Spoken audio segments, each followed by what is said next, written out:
नमस्कार सर्व किचन रेसिपीमध्ये मी कविता तुम्हा सर्वांचे पुन्हा एकदा खूप खूप स्वागत करते। तर नेहमीप्रमाणे आजही मी तुमच्यासोबत एक नवीन आणि छान अशी रेसिपी घेऊन आली आहे। व्हिडिओ सुरू करण्याआधी तुम्हा सर्वांना रिक्वेस्ट आहे की तुम्हाला जर माझी रेसिपी बघायला आवडत असेल तर व्हिडिओला एक छोटासा लाईक आणि चॅनलला सबस्क्राइब नक्की करा। सोबतच साइडचे जे बेल आयकॉन आहे यालाही प्रेस करा। यामुळे काय होईल की ज्या छान छान रेसिपी मी अपलोड करत असते त्या सर्वांची नोटिफिकेशन तुम्हाला सर्वात अगोदर मिळेल। चला तर मग वेळ न घालवता पटकन रेसिपीला सुरुवात करूया। तर हा रवा आणि बटाट्याचा खमंग कुरकुरीत नाश्ता बनवण्यासाठी या ठिकाणी मी 2 मध्यम आकाराचे कच्चे बटाटे घेतलेले आहे आणि यानंतरनं मेजरिंग कपाच्या सहाय्याने मी 1 कप इतका रवा घेतलेला आहे। आता आपण या दोन्ही बटाट्याला अगदी छान असं कापून मिक्सरच्या भांड्यामध्ये टाकायचे आहे। बटाटा कापण्या अगोदर त्याची सालं काढून मी त्याला स्वच्छ असं धुवून घेतलेलं होतं। तर बघा अशा प्रकारे एक एक करत संपूर्ण बटाट्याचे काप आपण या मिक्सरच्या भांड्यामध्ये टाकून आणि याला अगदी छान असं वाटून घ्यायचं आहे। बटाटा वाटण्यासाठी या ठिकाणी मी 2 चमचे इतका पाण्याचा वापर केला आहे। तुम्ही पाणी न घालता देखील बटाट्याला अगदी सहजासहजी वाटू शकता, कारण की बटाट्यामध्ये भरपूर प्रमाणामध्ये पाणी असते। थोड्या वेळानंतर तुम्ही बघू शकता मस्त असं मी बटाट्याला वाटून घेतलेलं आहे। अशा प्रकारे याची स्मूथ पेस्ट बनवून तयार करायची आहे। तर आता आपण यामध्येच 1 कप रवा घालायचा आहे। रवा तुम्ही जाड किंवा बारीक कोणताही घेऊ शकता, कारण की आपण याला वाटूनच घेणार आहोत। यानंतर या ठिकाणी मी 1 कप पाणी घेतलेले आहे। तर यातील अर्ध पाणी आपण आता घालणार आहे, बाकीचं उरलेलं नंतर घालूया। म्हणजे गरजेनुसार आपल्याला यामध्ये पाणी टाकायचं आहे आणि मिक्सरला बारीक वाटून घ्यायचं आहे। थोड्याच वेळात तुम्ही बघू शकता अशा प्रकारे रवा आणि बटाट्याला मी अगदी छान असं वाटून घेतलेलं आहे। तर आता आपण पुढची प्रोसेस बघूया। रव्याला जास्त बारीक न करता हलकंसं मी जाडसरच ठेवलेलं होतं। यानंतर गॅसवरती एक पॅन मी गरम होण्यासाठी ठेवलेला आहे। पॅन गरम झाला की यामध्ये 2 चमचे इतकं तेल टाकायचं आहे। तर बघा अशा प्रकारे मी 2 चमचे तेलाचा वापर केला आहे। आता आपण यामध्ये अर्धा चमचा जिरं आणि 1 चमचा इतकी सफेद तीळ टाकून घेऊ। तीळ या ठिकाणी पूर्णतः ऑप्शनल आहे, तुम्ही हो तर स्किप देखील करू शकता, परंतु तीळ घातल्याने हा नाश्ता अधिकच छान असा कुरकुरीत बनतो, त्यामुळे मी तिळाचा देखील वापर केला आहे। हलकंसं तेल कोमट झालं की तेव्हाच आपल्याला यामध्ये जिरं आणि तीळ टाकून घ्यायचे आहे। गरम तेलामध्ये जेव्हा तुम्ही तीळ टाकता तर तेव्हा ती पटकन जळण्याची शक्यता असते। तीळ आणि जिऱ्याचा कच्चेपणा दूर होईपर्यंत याला फ्राय करून घेतलेले आहे। तर आता आपण यामध्ये पाणी टाकून घेऊया।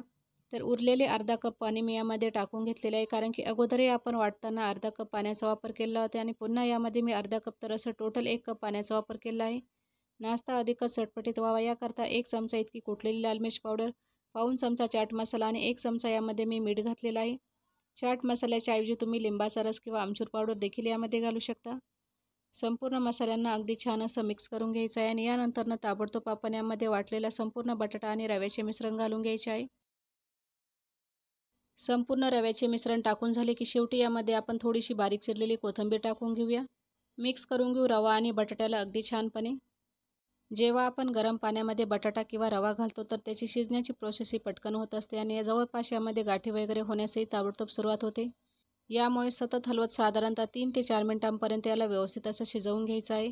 म्हणजे जोपर्यंत हे मिश्रण डो फॉर्ममध्ये येत नाही तोपर्यंत आपल्याला याला शिजवायचे आहे।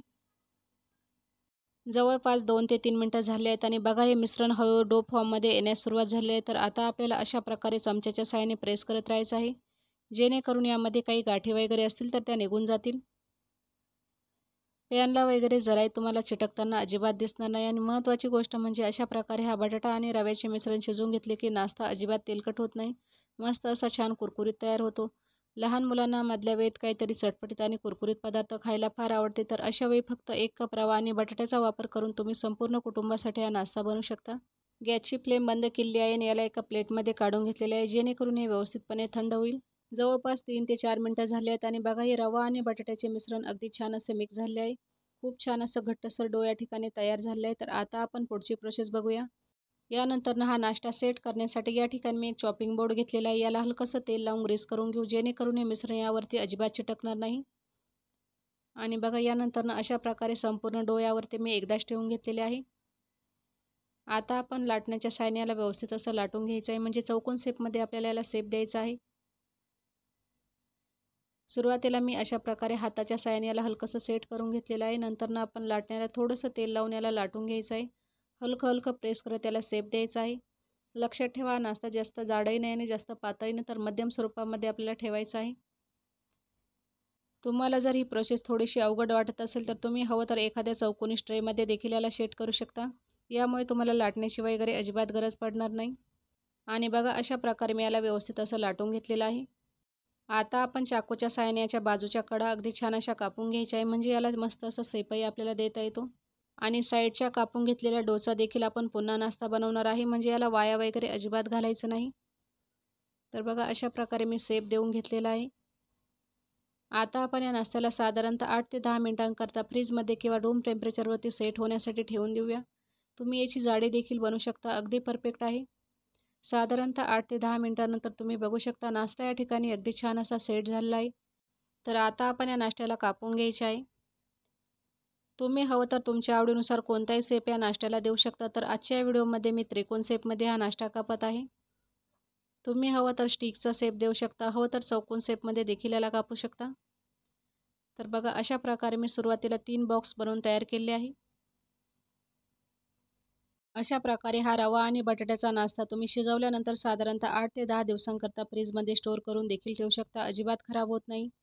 गरम गरम चहासोबत किंवा नाश्त्यासाठी तुम्ही वाटेल तेव्हा फ्राय करून मुलांना तसेच मोठ्यांना देऊ शकता. आणि बघा एक एक करत संपूर्ण पीसेसला मी व्यवस्थितपणे कापून घेतलेले आहे. तर आता आपण याला लगेच फ्राय करण्याची तयारी करूया. याकरता गॅसवरती मी पॅनमध्ये अगोदरच तेल गरम होण्यासाठी ठेवलेले आहे. तेल गरम झाले की एक एक पीस आपण यामध्ये फ्राय होण्यासाठी सोडायचे आहे. एका बॅचमध्ये जितका नाश्ता ॲडजस्ट होतो तितकाच टाकायचा आहे. बाकीचा नाश्ता आपण सेकंड बॅचमध्ये देखील फ्राय करू शकतो. नाश्ता तेलामध्ये टाकण्याच्या अगोदर गॅसची फ्लेम आपल्याला हाय करून तेलाला अगदी छान असं कडकडीत गरम करून घ्यायचं आहे. आणि नाश्ता तेलामध्ये टाकला की गॅसची फ्लेम आपल्याला मध्यम ठेवायची आहे आणि मध्यम आचेवर साधारणतः 7 ते 8 मिनिटांपर्यंत अगदी छान असं क्रिस्पी कुरकुरीत होईपर्यंत फ्राय करून घ्यायचं आहे. लहान मुलांना समोसा, कचोरी यांसारखे कुरकुरीत आणि चटपटीत पदार्थ खायला फार आवडते. तर अशा वेळी तुम्ही फक्त 1 कप रवा आणि बटाट्याचा वापर करून अवघ्या 10 ते 15 मिनिटांमध्ये हा नाश्ता मुलांना बनवून देऊ शकता. घरामध्ये लहान मुलांची छोटी मोठी पार्टी वगैरे असेल किंवा अचानक घरी पाहुणे आले तर गरम गरम चहासोबत खाण्यासाठी देखील तुम्ही हा पदार्थ बनवू शकता. जवळपास 7 ते 8 मिनिटं झाले आहेत आणि बघा नाश्ता या ठिकाणी अगदी छान असा फ्राय झालेला आहे. मस्त असा रंग देखील या नाश्त्याला आलेला आहे. तर आता आपण याला प्लेटमध्ये काढून घेऊ आणि सेम प्रोसेसने बाकीचा उरलेला नाश्ता देखील अशा पद्धतीने फ्राय करून तयार करायचा आहे. किचनमध्ये उपलब्ध असलेल्या फक्त 2 गोष्टींचा वापर करून अवघ्या 10 मिनिटांमध्ये बनणारा हा नाश्त्याचा कुरकुरीत पदार्थ तुम्ही घरी नक्की ट्राय करा. रेसिपी कशी वाटली मला कमेंट बॉक्समध्ये सांगा. सोबतच अशा नवनवीन अचूक आणि प्रमाणबद्ध रेसिपी बघण्यासाठी सर्व किचन रेसिपी या आपल्या चॅनलला यूट्यूबवरती सबस्क्राईब करा. चला तर मग पुन्हा भेटूया अशाच एका छानशा रेसिपीसोबत.